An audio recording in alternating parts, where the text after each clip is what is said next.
All right, we're back. Time to introduce our guest. Tim Tippets is an independent full-time voice talent composer and media producer providing services to a variety of clients at all levels. Major brands include New Balance, Lexus, Nissan, Sears, Sasktel. I wonder if that's like in Canada. Craftsman, Mar Vista Entertainment, Amway, and many more. He also advises fellow voice talents on the finer points of voiceover recording technology. Let's welcome to VoiceOver Body Shop, Tim Tippets. Hi, Tim. Hey, how you guys doing? Oh, pretty good. Great to see you here today. There are many ways that you can get yourself at a pro level sound. George, you've talked about this ad nauseum. A closet, I've talked about it ad nauseum. It could be a closet. We've seen Cipriano do his, what I call the sip tent in the hotel with the ironing over the top, right? I mean, there are a lot of ways to get it done. Yeah. That guy even voices in a car. Yeah, because nobody really needs to see how the sausage is made. I like that. Been using it for years. It just comes up. Really cool. I like that. Okay. Yeah, that's actually really good. It's really a matter of where you're at monetarily speaking relative to what it is that you're attempting to accomplish.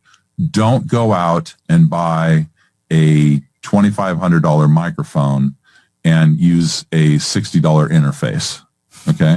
Don't have a $60 per job voice and use a $1,500 microphone, right? You've got to start somewhere. And if you're just getting into the business, then start simple.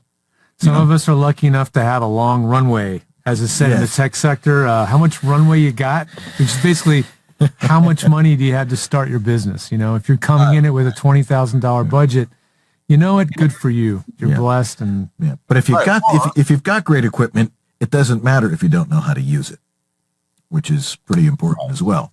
Sound is vibration, energy in the form of vibration. All right.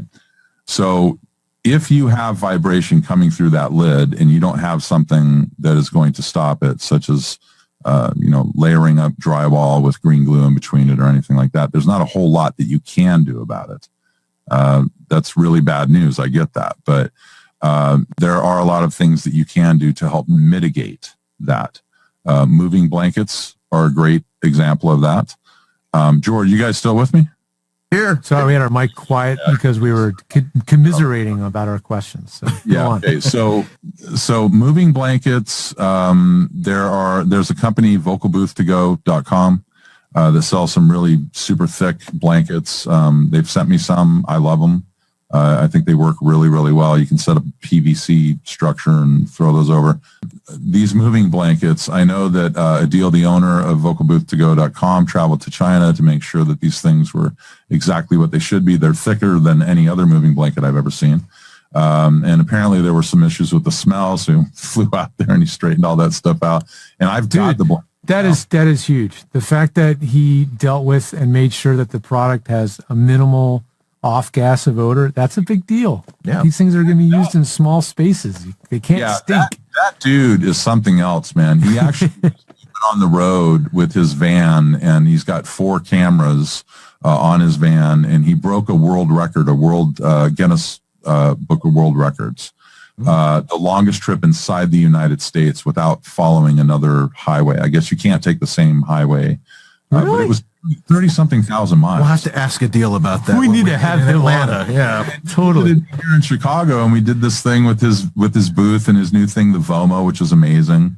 I did a test on that, which I'll be releasing some results on. But that kind of stuff, guys. If you put together a simple PVC structure, Dominic King is a recent student of mine who, man, did he ever improve his signal. And he built this PVC structure, used the moving blankets that I talked about. He's probably 10 feet away from the refrigerator. We set him up with EQ, with proper downward expansion, with a little bit of compression. We used RX elements for voice denoise and declick. And man, it sounds as good as any booth I've ever heard.